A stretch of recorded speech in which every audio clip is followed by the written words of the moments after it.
Hello and welcome to episode 71 of the Ego Chall Podcast. My name is Preston Byers, and as always, I'm joined by my co-host, Justin Binkowski.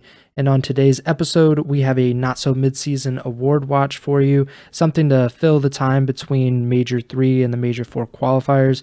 We also have some official roster releases. We also have Academy news, unfortunately, and we are going to look forward to the end of the season, maybe some changes that will be coming as far as rosters, as far as maps, and we will also be trying to make some predictions or prognostication about who will be champions at the end of the year, who will win awards, and all of that. But before we get to any of that, how are you doing, Bink? I'm doing all right. Unlike seemingly every other major game out there, there's not a ton to talk about in COD, but today's been a busy one, so excited to give this episode a shot. For any of you guys watching in chat too, we're kind of going off the top here, but if you guys have any questions or anything like that, maybe we'll have time to answer some at the end, so just drop them in chat, and we'll see how this goes. Yeah, and if you're listening to it after the fact, you can always tune in live for the podcast. It's either going to be Tuesday or Wednesday night, 7 p.m., 8 p.m. ET. It's right around there all the time. So twitch.tv/Ego Chall Podcast is the place to be if you want to pop in and talk to us while we're doing the podcast, or ask questions like Bink just said. Let's just kick off with the award stuff because I figured this would be a good time to talk about it because we haven't really given it any mention because the season's been so packed with roster changes, the events. Every week we're pretty much swamped with like 10 qualifier matches. So a lot of stuff has been happening, but I wanted to kind of check in to see where we thought the awards would be going if the season were to end today, or what we think will happen at the end of the season. So 2 awards are really given out every year, starting with last year. We have the CDL MVP, which we've had for the duration of the CDL so far. And we also have the CDL Rookie of the Year, which I believe just started last year officially, but it's been an award that has been unofficially given out to a lot of players that have kind of sprung up and, kind of shown out during their quote-unquote rookie season, which is kind of a debated point in the CDL. We also have All-Stars, which are not technically awards, more like honors, but definitely something to covet as a player because they get that extra recognition of being one of the top 4 or top 8 players in the league in a given year. And then we also have champs, which is by far the most important thing for any player, you would imagine, right? To win the ultimate prize to become a world champion. And obviously that's a team thing, but that's the most important. So I kind of wanted to go through each of them just to see where you think where your head's at, essentially where you think some of the favorites are. I think it'd probably be easier if we started with champs, just because it's a little easier to talk about teams and kind of like how things have been working this season. So where do you think champs is right now? What do you think, what team do you think is maybe the favorite or some of the favorites? We're 60-70% through the season now. I think the easy answer right now is Toronto, right? Mainly because they just won the most recent event, and the quality of the teams they beat to win that event also helps a little bit. Again, it's a really small sample size with this current roster. You have the question of whether this is a honeymoon phase for the new squad and stuff like that. So although you have to give Toronto credit in this consideration, I believe, I think the gut answer, the age-old answer for this podcast, if I had to pick a team, I would go with FaZe. Yeah, I think that's always like a good answer for pretty much anything. Like, who do you think will win this match? Who do you think will win this tournament? Who do you think will be MVP? Like last year, we both picked different members of FaZe. I believe you picked no, that was 2 seasons ago, I believe, with Abizi and Simp, because I don't think Abizi had like as strong of a year last year. But either way, at the beginning of the season, if you ask pretty much any fan, maybe an unbiased fan, I guess, because there will be quite a few optic answers. But I think any unbiased fan would probably tell you that FaZe is one of, if not the favorites to win any tournament and definitely to win champs at the end of the year, because of the success of this roster. And Slasher individually, because he hasn't been with this specific team as long as, the trio have. Yeah, I think as far as your Toronto answer, like that would probably be the easiest, just like because it's kind of more recent. I still think I think Optic has looked obviously really good, getting to the grand finals in the first event of your team, really, like of Ghosty's career. But I also have a little bit of worries about just Optic in general, right? Because we've seen it time and time again. They come up short in those moments, like most times. IW was like the exception to the rule.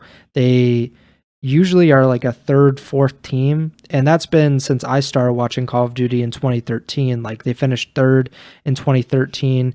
2014, I don't remember off the top of my head, but if you look at like even the Cloud9, I think that was 2016, and 2015 AW, I think they underperformed. Obviously 2017 is the really famous or infamous one, with Octane and Methods getting top 32 and just like a kind of a disaster for Optic. So I think for me, I would go with Optic just because they've shown so much potential, and it might not be fair because this is a very different roster. Like Scump's not on the team, obviously Formal, Crim6, Karma, they're all gone. But I still like that stink kind of lingers to an extent. I would probably have to go with Toronto. Like I picked them to win Major 2. They disappointed me, unfortunately. And then Major 3, maybe I was just too early. I picked them a little bit too early, and they just needed more time to get right and get Hixie into the lineup, and maybe that was the difference. But I would probably say that Toronto is the favorite or co-favorite with FaZe, right? Are there any other teams that I guess that we should rule out some teams, right? Like there are some teams that just definitely won't win champs. So maybe London is probably not going to win champs. Are we making that bold statement? Vegas probably not winning champs. Whoa. Yeah, I might be going out on a limb on that one. Vegas is winning champs. Let's be real. How many teams do you think have like a realistic shot at winning champs? Because this season's been really wide open. We've had 3 different major champions. Even the qualifiers have been off. Like Seattle was the number 1 seed, and they're in 7th right now in the standings. So how many teams out of the 12 do you think actually have a legitimate chance at winning the world championship?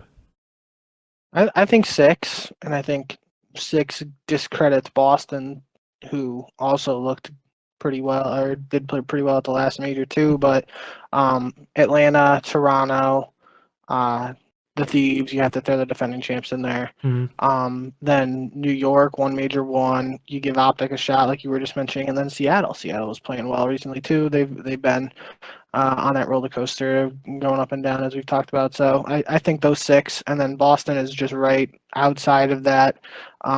So that would be 7. And then, that 8th spot is kind of up for grabs if Minnesota keeps struggling. Maybe Vegas slips in, gets the 8th spot, and then we're talking about Vegas winning champs is the 8th seed in the greatest Cinderella story in COD history. Who knows?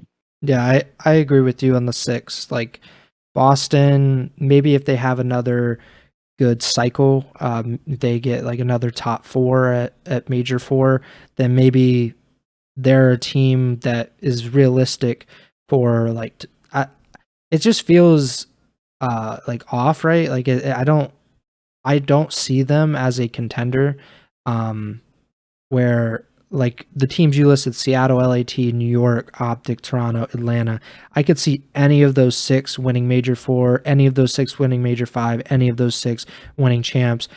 I just can't picture it, and maybe it's just because it hasn't happened yet. I just like it's like impossible for me to think about, but I just can't picture Boston. I mean, I can picture Vegas in my dreams, but I can't realistically picture it. Minnesota, I think at the beginning of the season, I definitely thought that was like a possibility. I thought for sure that team could eventually be a contender, be one of the best teams in the league, and like the bottom has fallen out for them. But LAG, Florida, London, I think is pretty obviously like they can't, like they're not going to win champs. Like there's just been too many changes, too many ups or more not ups, but just a lot of downs for them. I just don't see that happening. Where do you want to go next? Do you want to go MVP, Rookie of the Year, All Stars, any specific spot? I think MVP would probably be a little bit easier than Rookie of the Year and All Stars, because we've seen a lot of good performances this season. I think Shotzi is always going to be like a perennial MVP candidate, but it kind of depends on how Optic does, right? Like if they aren't in that like upper echelon of teams at the end of the season, will that sway people into thinking maybe he's not an MVP candidate? Who are some of the candidates that you think should be up there? Like, you don't have to limit it, but I think we all agreed, 2 years ago that it was like Simp, Abizi, Celium, and maybe like Cammy or Shotzi as well. But like those were like the top 5. So who do you think are some of the candidates for MVP at this point? Well, candidates, I think you could. I think the easiest way to do it would be to give it to the MVP of each major. Okay. Obviously, there's some outliers there. Because for the whole season, probably I believe Kismet won MVP for Major 1. But I think community wide, although Kismet's, I've talked his praises multiple times on this podcast, and I think really highly of him. But I think community wide, the consensus is that Hydra is the best player on New York. Mm-hmm. So that would be a tough decision in my mind. I would probably put Hydra if I was picking someone from New York to be a finalist there. But I think if I had to pick MVP right now, not a candidate, I would probably go with Celium. I think you could make the case for multiple players on phase, but just using that example, I mean, I think you have to consider the players' placements or the team's placements on top of the player's individual performance. And, like comparatively, like Hydra's played really well and won an event, but he also has a top 12 finish or last place finish at the most recent major. So that kind of is a bigger discrepancy as opposed to someone like Celium on phase who has a championship and then 2 third place finishes. So I think if I had to pick one person right now, I'd probably go with Celium. I think you can make the case for Cell, Simp, Abizi to all be candidates. Someone like Hydra, Pred, Shotzi, Scrap just won MVP, although I think he's the front runner for Rookie of the Year, so I don't know if he would also be an MVP candidate. That's always kind of a weird thing in traditional sports too. You think like Ichiro, when Ichiro won Rookie of the Year and MVP, that was kind of like an outlier, and there was even talks about that for Shohei Ohtani when he first debuted in MLB. So that's a more interesting topic, I think, that we don't see a lot in traditional sports. So I don't know if Scrappy would be necessarily an MVP candidate just on the technicality of him potentially being a Rookie of the Year candidate as well. But you could throw him in there. And yeah, I think that's a pretty solid list. Yeah. So Simp, Kismet, and Scrappy have won MVPs for the majors this season. Who knows what happens like in these last 2 majors, because if we continue to have different champions, then you're going to have at least 2 more different players that can like kind of throw their hat in the mix. I think the Celium pick is a great one because if you go to Breaking Point, he leads the league in overall KD. He leads the league in adjusted KD. He's number 1 in hardpoint KD. He is number 3 in S&D KD. He is number 3 in control KD. Like, I know the stats aren't everything, but when you are consistently like at or near the top of the entire league, then like it probably says a lot about you as a player. And they're also the number 1 seed at the moment. I believe they have a 10-point lead, so a pretty narrow lead over Toronto at this point, but the gap between Toronto and Optic, who's in 3rd, is kind of large relative to like how tight the rest of the league is. So I think Celium is a great pick. I always think like Simp is like the number one pick if you have to go like at the beginning of the year who's going to win MVP.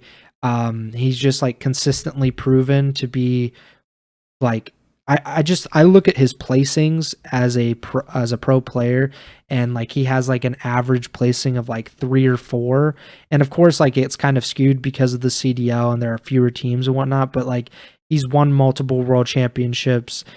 When he joined United in 2019, that team instantly became like a contender. Like they were kind of falling off a little bit, and then he joins and they become like world championship contenders and then win the world championship at the end of that year. But Celium is also just like ridiculous, and he's having his best year yet as a pro.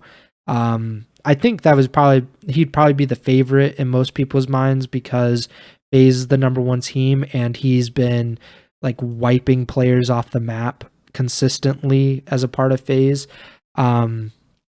I think it's interesting though because like I mentioned Shotzi will always be like a like a I don't want to say like a candidate, but just like someone in the talk of being MVP. Same with Dashy at certain points. Like if he has like a really good event, people are gonna be like, "Oh, Bruce, he might be the new guy to be like MVP." And then there's Sib and Pred, but I think what will hold them back ultimately will just be Seattle's performance in general. Because last season it was a little bit different. They had some really good placings. They won a major. They were like in a good spot in the league. So Sib being or Pred being like an MVP candidate, being rookie of the year. I think he was first team All-Star as well. Like I think that helped them. What do you think? Do you think like Seattle will ultimately hold those kinds of players back, and also like maybe even like Optic if they weren't to perform up to the standards? Do you think that would hold any candidates back from being like legitimate candidates for MVP? In terms of being candidates, no. I think even if depending on how the process goes or whatever, obviously if it's fan voted, Optic is getting in regardless. But I think even if Optic and Seattle don't win a major this year, just for the sake of an example, I could still see someone like Shotzi or Pred being nominated just for their individual performance, and they probably, at least in my eyes, they probably wouldn't win over somebody who actually has won an event, potentially won MVP of an event that their team won. So like if they don't win an event, it could hold them back from winning MVP. But even if they don't win an event, I could still see them being nominated. It just they probably would finish, outside of the top 3. Rookie of the year, is there any argument for anybody other than Scrappy at this point? Yes, I think you have to make the argument for Hicksy. The thing that could either help him or hold him back is the fact that he hasn't played until this past major cycle. And I say that because let's just say in a world Toronto wins this next 3 or the next 2 majors, him and Scrappy would both have 3 event wins, and Scrappy would have 2 events where he didn't win that Hicksy didn't play at. So you could make the argument that the team just became so much better when Hicksy entered the lineup that he is the rookie of the year over Scrappy in that sense. At the same time, you could make the argument that you can't give it to Hicksy over Scrappy because he didn't play the full year or something like that. So I think, outside of that scenario where Toronto wins the next 2 majors, if the season ended right now, I would 100% give it to Scrappy because he has that event win, and he has the MVP of that event win. That helps him. But I think you could make the argument for Hicksy, especially if we consider how Toronto performs moving forward with him being in the lineup. But yeah, I think it would have been really interesting to have this conversation of Rookie of the Year if Toronto didn't win Major 3, because then we're looking at a bunch of different players all potentially sitting there without without a championship, or let's just, for the sake of example, if Boston won Major 3, we would probably be having the conversation that Beans is potentially Rookie of the Year candidate, which would definitely be an interesting one heading into the season. So I think Scrappy is clear cut number one right now. Depending on how Toronto continues to play, I think you could still make the argument for Hicksy, but he obviously has at a slight disadvantage, or it could be an advantage depending on how you look at it, based on not playing the first two majors of the year. Yeah, Hicksy and Beans are at an automatic disadvantage just because of the times that they came into their teams. But to your last point, where it could be kind of an advantage, is you got to see what the team was like before and what it's like after they come into the rosters. And like I just mentioned a few minutes ago, Simp, when he came into United, we got to see exactly what they were before he came in to United, and then right after they became one of the best teams in the world. I think you could obviously make that argument for Hicksy. We'll see what happens with Beans in Boston. If they continue to be a top 4 team, like we mentioned, then I think it's even more impressive for Boston to become a top 4 team after being viewed as a mediocre team than Toronto. At the beginning of the season, we both thought this team was very good. They had obviously a lot of talent, and there were quite high expectations for the Ultra heading in. There weren't that high of expectations for Boston, and if Beans can take them to a consistent level as one of the best teams in the league, or just maybe even a contender, he has a real shot in my mind to be Rookie of the Year just on that. But yeah, I think, like you said, if it ends today, Scrappy wins, but there's still 2 months or whatever left of the season, and it is awarded before champs, so I guess that won't have a factor in it. But the last 2 majors, these qualifiers could be a real turning point if Hicksy performs well, Scrappy doesn't, or Boston continues to improve. As far as all stars, I don't think we need to go through each team, but who are some of who would you say the top 4, top 8 players are at the moment right now? I think we all agree Celium is an automatic all-star just based on being in the MVP conversation. But who are some of the other players that you think are deserving of being listed as an all-star at the end of the year? I think a lot of the people that we mentioned as candidates for MVP would be likely all-stars: Hydra, Pred, Celium. Depending on how many people you're allowing from each team, Simpin and Beezy thrown in as well. But if we're going with one player from each team, I'll stick to that. So we'll do Hydra, Pred, Celium. I'll give it to Shotzi for Optic. You can make the case for Dashy though too, so that's a tough one. Do you think any of the Thieves are the top 8 players in the league right now? Because obviously Kenny was champs MVP. Octane has been, in the past with Seattle especially, viewed as one of the most talented players. Envoy at a certain point was thought of as a really high caliber player. He was incredible last year at the end of the season. But LAT are in a spot right where they aren't viewed as a top tier contender because of they just haven't been consistent. And the players, I don't think none of them have stood out to me. Do you agree? They right now, do you think any of them would make a top 8 as far as all-stars go? I'd have to look at the stats, but just off the top of my head, I feel honestly, if I had to pick one player on the Thieves, I might go with Draza. Yeah, I thought so.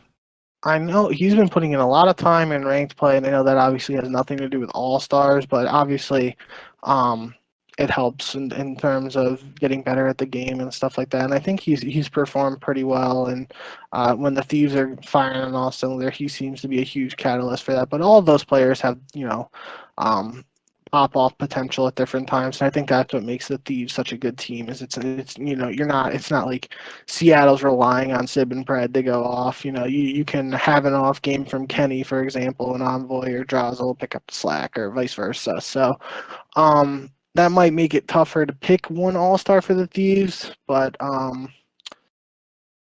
yeah, so I think that could be something that's ironed out more clearly in the last couple events too. But if I had to pick someone from the Thieves right now, I would probably go with Draza, which is something I probably wouldn't have expected to say, just thinking about the team heading into the season. But I guess that's where we are.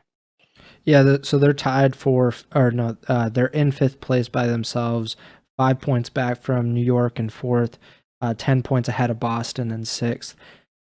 It's just a really difficult season so far for them, but I think they were even in a worse position last year, and then they really turned it on in the last 2 months of the season. So, it's really hard. I don't think you can count them out. And we even saw with Kenny, he made a role change, and they were the best team. He got champs MVP. So yeah, they're all capable of popping off and becoming another great team this year. I think that does it. I'm just gonna try to give 8 because we didn't actually give 8. Okay. So if we look at the top 8 teams and we're only picking one player, I would probably go Celium, Scrappy, Shotzi, Hydra. I'll say Draza for the Thieves. I'm actually gonna give it to Nero for Boston. I think that's probably a little controversial, but I think when Boston's playing well, Nero is usually the guy that's just absolutely frying, and I like what I've seen out of him, so I would go Nero there. Obviously, you could make the case for Big Wig, definitely, and Beans more recently, but smaller sample size. Seattle, I would go with Pred, and then that 8th spot, depending on who finishes in 8th, I think, we look at Minnesota, I'd give it to Afro. Vegas, I would give it to Temp. Yeah, I think that's a good list. I don't think I have any changes. It typically will go to your Slayer, whoever's dropping the most kills. It's the easiest thing for fans to latch onto, and even analysts. Just having a lot of kills on the map is generally, and sometimes it's not, but in general, it is a very valuable thing for your team. It's just when you're getting kills just for the sake of getting kills, and you're not focused on the actual objective, and you're not actually helping your team all that much, which I think the best example is just Optics sometimes in the past, where they would have 30-40 more kills in hardpoint, and they still might lose hardpoint just because they're slaying so much that they're actually kind of spawning out because of it. But yeah, I think that's a good list for all-stars. They're definitely, I think they allow more than one player to be an all-star, because if I'm not mistaken, Pred and Sib were both all-stars last year, although they weren't on the same team. They were I think Pred was first team all-star, and then Sib was second, but still, I'm sure Florida and London and LAG won't get all stars. It's probably not going to happen for them. But I think the rest of the list is good. I think that about does it for the awards stuff and champs. Just to cap it off, to kind of recap. So champs, you think FaZe, if you had to place $1,000 bet on who wins champs, who are you going with? Just the same odds. I'm not considering odds. Yeah, I'm going with FaZe. I'll go with Toronto at this point. Hopefully that plays out for me, not you. Some roster stuff. No roster changes necessarily, because we haven't had any additions confirmed at least. But London released Zero and Paul X from their contracts, so they are both unrestricted free agents. The same for the Toronto Ultra. They released Standy from his contract, which is a little more surprising. Any thoughts on this stuff? I know that I think we mentioned on the last episode that Ulysses, a Challengers player, was rumored to be joining London in place of Paul X. But any thoughts on Zero, Paul X, and Standing being released? Yeah, I again, we don't know anything official about London. I think we did briefly mention the potential Yuli pickup for London, but I really don't know much about him, so I can't really talk about that. But if that is the pickup, it's a really good opportunity for him to get a shot in the league, even though he's not on a team at the bottom of the standings. That's got to be a situation for him to go out and just show what he's capable of. So, kind of surprised Zero was let go. Just his history with the organization, his status as a long-standing EU pro.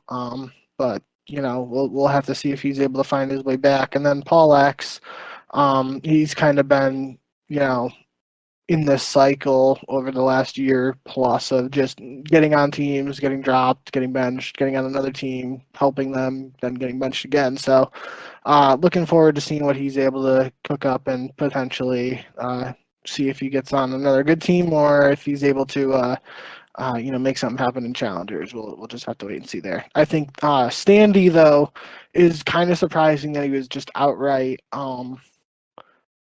released by Toronto. I guess it makes sense in the context of Toronto just won the event, so they don't think they need him. But you never know what emergencies could happen. You could be in a situation now where Joe has to go on stage and compete for Toronto like Marky B just did. So interesting decision by Toronto. I feel like I was really high on that Standy and Kleenex sub duo heading into this season, and I still am really high on Standy as a player. So I'm looking forward to seeing where he lands. But it's kind of like the Hook situation earlier this year. That kind of him getting outright released by LAG made it possible for Optic to pick him up without having to pay a buyout, right? So I feel like this does open the door a little bit more for Standy to potentially get a shot. We'll just have to see. It could be another case of him having to go down to challengers and show what he's capable of once again down there. Well, a team that likely will make a roster change that actually has some familiarity with Standy is Minnesota. They obviously had him for a season and a half. So there's always that chance that he goes back to Minnesota and kind of fits into their lineup somehow.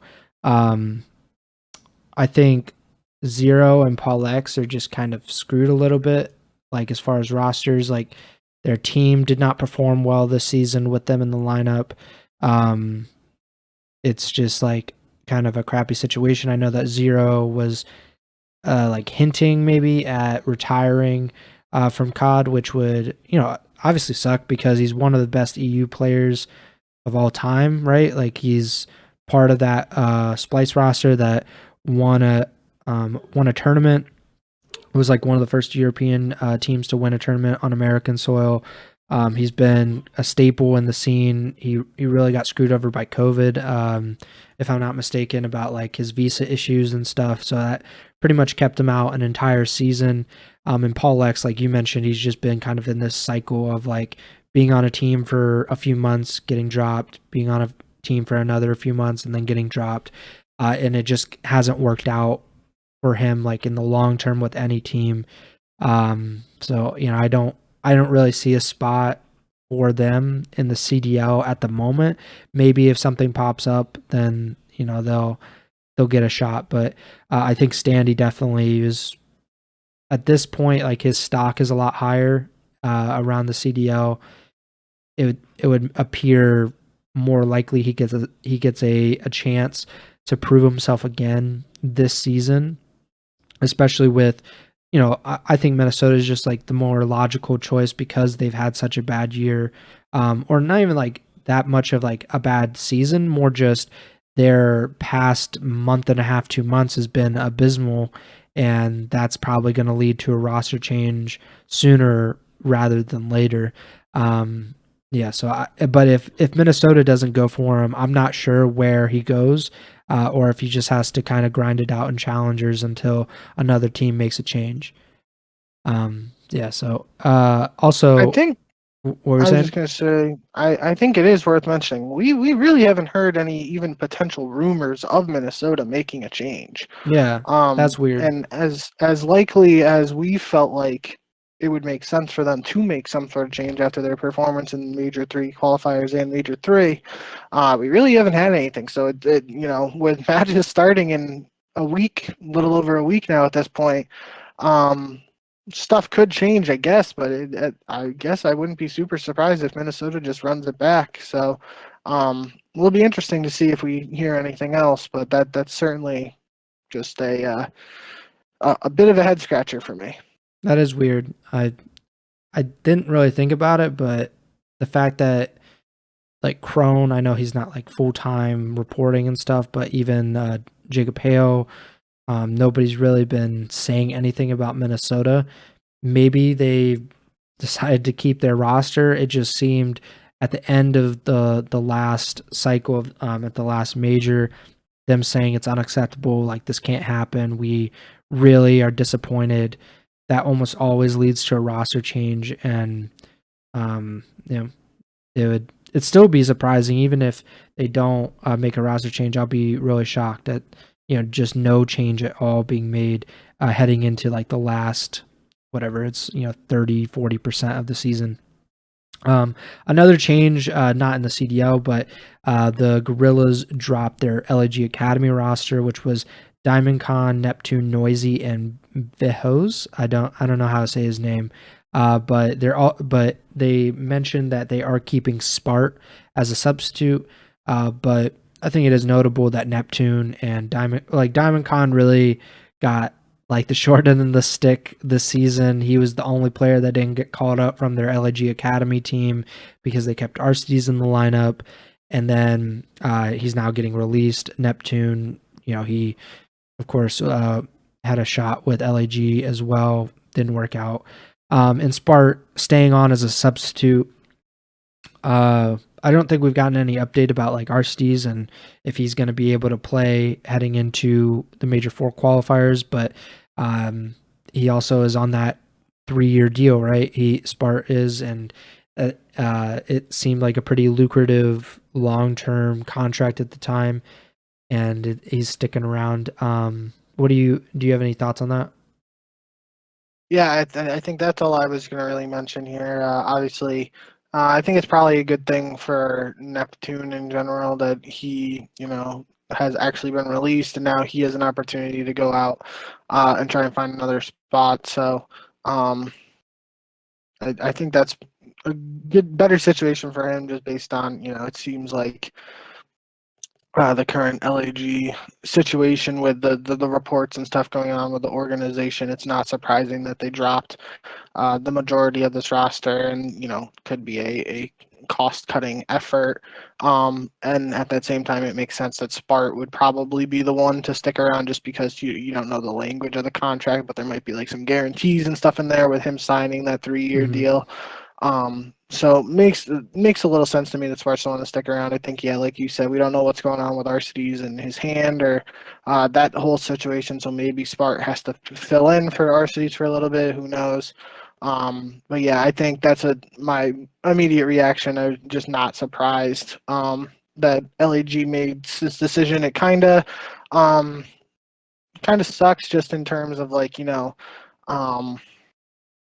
it was a cool storyline for LAG to have this really strong academy team to start the season. They made it to that Major 1, and then they were able to just, after LAG's main roster struggled, they were able to immediately go to that academy team and bring in 3/4 of that squad, as opposed to maybe some other teams that don't have that academy roster and have to go out to look for players, not necessarily in their own organization. So, yeah, it's just in terms of that, it's a little sad to see, but I mean, based on the reports and everything we're hearing with the guard and the ownership group and whatnot, it makes sense as most likely a cost-cutting effort. Yeah. I honestly had forgotten about them having like fielding an LAG Academy team, because when all that stuff was going down, I just figured like they're not going to spend any money on anything other than the stuff that they're like legally or contractually obligated to.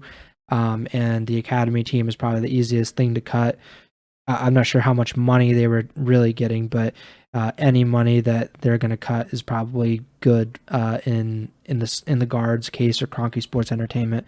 But it sucks because we've talked about it before, but just the fact that there's like very little CDL investment into challengers as a whole. Like right now, Boston has an academy team, and is that it? I think. Like, does Toronto or Minnesota even have an academy team anymore? Minnesota does. They have the God RX Pander team. Okay. But I can't think of I don't Florida, think Toronto does. Toronto. No, Florida doesn't. New York doesn't anymore. No. Optic doesn't. Like I don't think like there are a few players that are signed to CDL contracts that compete in challengers, but Boston, the newest team in the league, is the only team that actually has invested into challengers or currently invest into challengers the way they are. And that's very disappointing. Maybe that's a sign of things to come as far as the league, because when you don't have your pro teams or your highest level teams investing into your grassroots, like path to pro stuff, like it's probably not going to work out as well unless you just let it, kind of evolve independently, like what we see in like the NFL. Like the NCAA is technically its own thing, and like that helps like college football and college basketball players come up, develop, and then go into the NFL or the NBA. I think it's the same thing with Major League Baseball, right? Like there are a lot of different like teams and leagues around like Central and South America, and obviously like you have those like summer leagues and whatnot with baseball, but they're like more independent of Major League Baseball. Even like the minor league teams, I think, are technically their own things, and they like partner with the Major League Baseball team. So like maybe that's the route that the CDL should go. I mean, we have the College COD League, and Ghosty is a product of that. Maybe that's something to look into. Maybe just allowing like the scene to kind of take hold of challengers. Maybe that would be the best outcome for the CDL, because I mean, there's already like, other than Boston, and really the only connection from Boston to Boston Academy is like Sensor. He's like the public facing one of that team. There's not like a real connection anyway, so like why not just officially cut ties with that and let the scene kind of take care of it and support it, rather than the CDL try to like control it and then have like kind of disappointment, right? Because it's been disappointing to see how little support challengers is getting. And it's even more disappointing because there are a lot of former challengers players in the league right now, like Scrappy and Hicksy. Most of Florida was at some point in challengers. LAG Academy, of course, is like 3/4 of that team is from challengers. There are a lot of challengers players in the CDL at the moment, and there's just not a lot being supported. And it just kind of sucks. I guess I kind of went on a tangent, but any thoughts before we move on? We also have last thing really is the new map, Himmelmat Expo, which I guess we're just calling it Expo. It was a pretty like well-received map within the competitive community. Replays, the Atlanta FaZe head coach, was very outspoken about how the map could be added to like multiple different game modes and replace some of the more unpopular map combinations. But I guess he went on his stream recently and said that there's a kill cam glitch that is essentially preventing the map from being added to the CDL rotation, because the CDL is playing on a previous patch, like a different patch, and if they update it, then the death cam glitch is there, and then you get all the issues that come with that. They get a little bit of ghost vibes. I know it wasn't a kill cam glitch, but it was the bomb defuse glitch, where it was like 8.7 or 7.7 versus 7.5. I mean, you've probably played a little bit of the Expo map, I'm assuming. No. So I was going to say, what are your thoughts on it? But I mean, it sucks regardless, right? Because it was supposed to be a good map to add into the CDL, and maybe we won't get it until the devs fix it, which, that could be a while. Yeah, so I think, I haven't played recently as much, but I know when I was playing, there wasn't, especially in Search and Destroy, which is what Crowder was most worried about, is you would die and it would just cut immediately to you didn't get the kill cam, and it would just like go to that next your teammate's perspective. Yeah. If it was the last kill in the round, you would get like the post round kill cam, but otherwise you wouldn't get it. With this current issue, as far as I understand it, at least it doesn't do the kill cam, but it gives you like it shows you like close to where your body died in like a third person like transition between the time you die and it going to that teammate. Mm-hmm. So like if you killed me in the middle of the map and it like just focuses on where my body died, and like that player who kills me then runs by my body and goes right or left, I would be able to see that in the death cam and call out to my teammate like, hey, he's going left or right. So that's what he's saying they want to avoid, is on the current patch that the CDL pros are playing on, they don't have that death cam glitch. But in order to get onto the patch that has the map, that patch would add the death cam glitch to competitive. So it's either play without the map and don't have the death cam glitch, or play with the map and have the death cam glitch. So until we get to a point where we can play on the patch with the map and have the death cam fixed, we unfortunately might not have the map. But yeah, I haven't got a chance to play it yet, so I don't know much about it. But like you said, it was being, especially Crowder was saying that he liked the potential of it very early after its release. So hopefully the devs find a way to fix the kill cam stuff so that we do get that, because we definitely need, at least in control. If we can get Expo in there and in place of Albagra control, I think the map will infinitely get better. Yeah, definitely. Just new maps in general are really nice, especially you have the same maps, same guns usually, the same game modes obviously, for 5-6 months in the season. It's just nice to get some change, and the players will probably love it because Albagra will be gone and they won't have to play it anymore. But yeah, that about does it. It was obviously a shorter episode today, but that's because we don't have any matches to talk about, and we'll do our preview of the predictions and whatnot next week.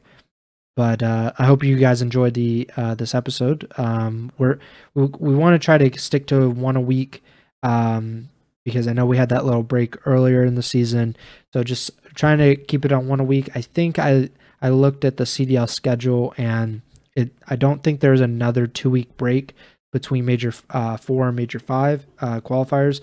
So that'll be nice. We'll have a lot to talk about over the next 2 months. Like, we have a lot to cover as the CDL season comes to conclusion, and then who knows what happens now, because are we gonna get a new game? Are we gonna have another season on MW2? I don't know the answers to that. I mean, CSGO is doing CS2. We might get MW2 again. Yeah. Hopefully not. Maybe we'll get BO2 too. I would love that. I'd buy it. But yeah, we'll be back next week. Make sure to subscribe, like, follow the feed wherever you're listening or watching on. Make sure to give us a 5-star rating on Apple Podcasts and Spotify. Follow us on Twitter. He's at JBink with 2 Ks, and I am at Pres Byers. The podcast Twitter is at Ego Chall Podcast. The next show will be hitting your feeds probably Wednesday, March 29th, or Thursday, March 30th. Preferably earlier in the week, but sometimes it just works out that we have to do it a day later. And like I said, we'll be previewing the Major 4 qualifiers the first week, giving our predictions for it, giving our thoughts on what's going to happen, and kind of our predictions for everything happening for that week. But yeah, that does it for me. Bink, take it away. Yep. Thank you guys, as always, for tuning in. We'll see you next week for those predictions. And until then, just remember to send the chow.